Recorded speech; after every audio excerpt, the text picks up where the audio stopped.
Environmental organization GroundWork has launched its report on the state of environmental justice in the country.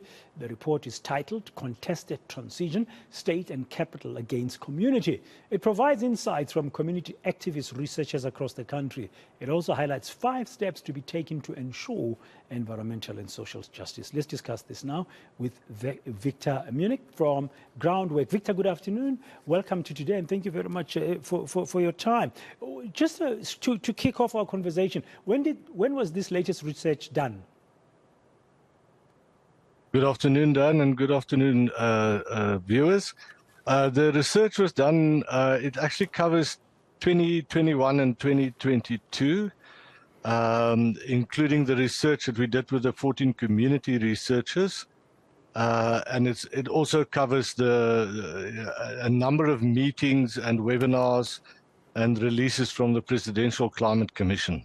Okay. Now, for those 2 years, what has your research showed? What did you find about the on-the-ground realities around issues of environmental justice? Yes.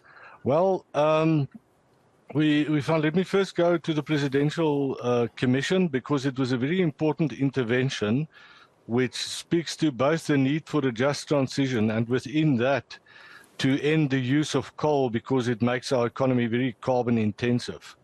So when we went to the ground to speak to communities, and we've actually been consistently, as GroundWork and Life After Coal campaign for decades, actually spoken to these communities. Apart from the activists that we've worked with, the broader community, and particularly the Komati community that is facing the first power station decommissioning, we found that they were not well informed, or they were not informed at all about the transition, and that they had a lot of concerns.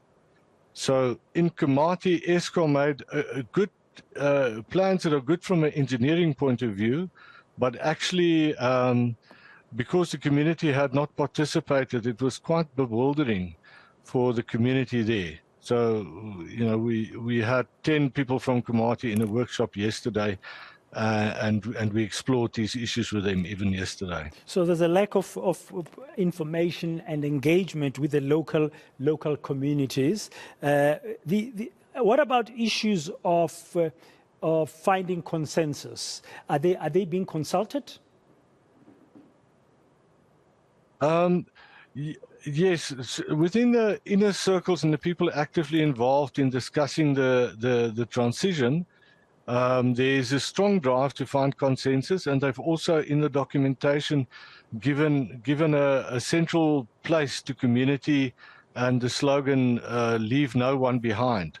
But I'm afraid that hasn't really reached a lot of people. So people have not been engaged and involved in outreach processes and so on. So the transition in Komati, for example, is unexpected to many people, and I think that is due to a lack of consultation, maybe a task-oriented approach without, you know, giving the bigger picture of what climate change is, why the transition is necessary, and in particular, enter into dialogue with these communities about their futures, so that they're now left in a situation where they're very uncertain about their own future. Yeah, because many of them are employed at a station like Komati. So it looks like "Leave no one behind" as a slogan is not finding real expression in terms of some of the communities you've been speaking to as GroundWork. So what do you think would be the steps from this research? What do you think would be the steps going forward?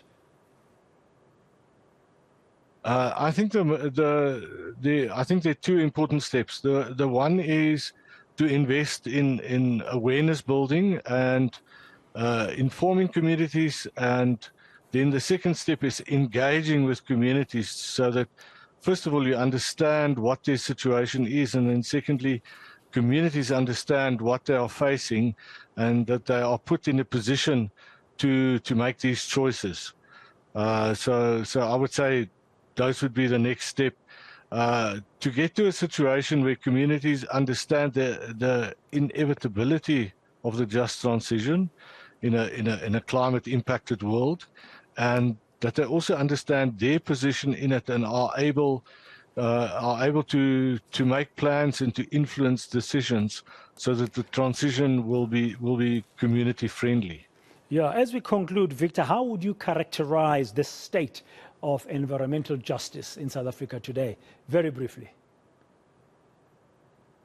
I think we are in a bad position. To start with Eskom, they've now got exemptions for their sulfur dioxide pollution. So I think it's a big problem. I think the corporates, the main polluters, are not well regulated and do not take responsibility for their pollution. And I think in the mining areas, both the gold mining and the coal mining areas, we sit with massive problems of acid mine drainage, abandoned mines, and these create unsafe environments. Okay, thank you very much for your time this afternoon. Victor Munnik from GroundWork.